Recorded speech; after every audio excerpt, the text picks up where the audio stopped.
12. A kobolddisznók és a titkos tó. Egy rég elfeledett térkép, egy rejtőzködő ösvény és egy tó, amely csak akkor látható, ha igazán figyelsz. A kobolddisznók ezúttal olyan helyre jutnak el, amit még ők sem álmodtak volna meg. A régi térkép. Egy szeles őszi napon Berci takarítást végzett a régi faházikó padlásán. Régi dobozokat túrt át, köztük olyanokat is, amiket még a nagyapja kobolddisznókora hagyott ott. Az egyik doboz alján egy poros, összehajtott térképet talált, amelyen fakótintával ez állt. A titkos tó csak a szív útján található. Berci azonnal szaladt a többiekhez. Nézzétek, ez egy elfelejtett tó térképe, és valami azt csúgja, hogy még létezik. Tóbiás a szemüvegét igazgatta meg, és hümmögött. Ez nem akármilyen tó lehet. Talán az, amiről a régi mesék szólnak. A tó, ami tükrözi a vágyainkat. Az indulás. Másnap reggel a kobolddisznók elindultak. Magukkal vitték a térképet, néhány elamózsiát, tökös pogácsa, mézes bogyólé, almacsipsz, egy meleg takarót, és természetesen Zümzüm is ott zümmögött körülöttük izgatottan. Az ösvény, amit a térkép jelölt, ismerősnek tűnt, de mégis valahogy máshogy viselkedett. Olyan volt, mintha változott volna, ahogy haladtak.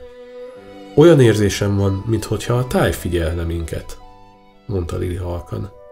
Mogi megpöccintett egy fűszálat, mire az visszapördült és odasugta. Jó úton vagytok. A kobolddisznók megdermedtek. Ez a fűszál. Beszélt? kérdezte Tóbiás döbbenten. De a fűszál csak hajlongott a szélben, mintha sosem szólalt volna meg. A láthatatlan tó.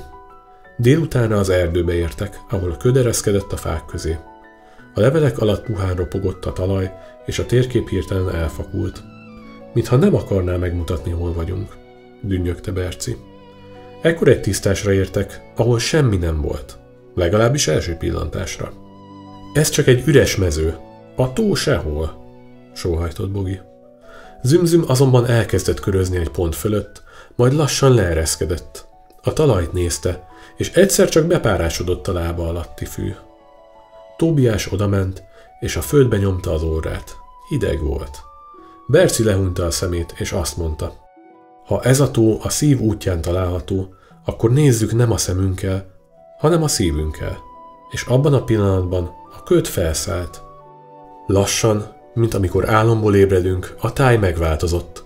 A fű eltűnt, és alattuk víz csillogott.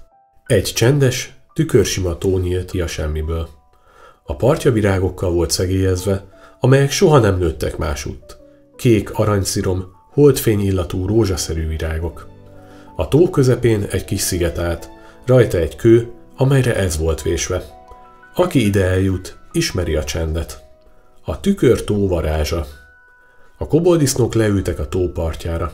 Nem beszéltek, egyszerűen csak néztek. A víz nem tükrözte őket, nem a testüket, hanem az álmaikat.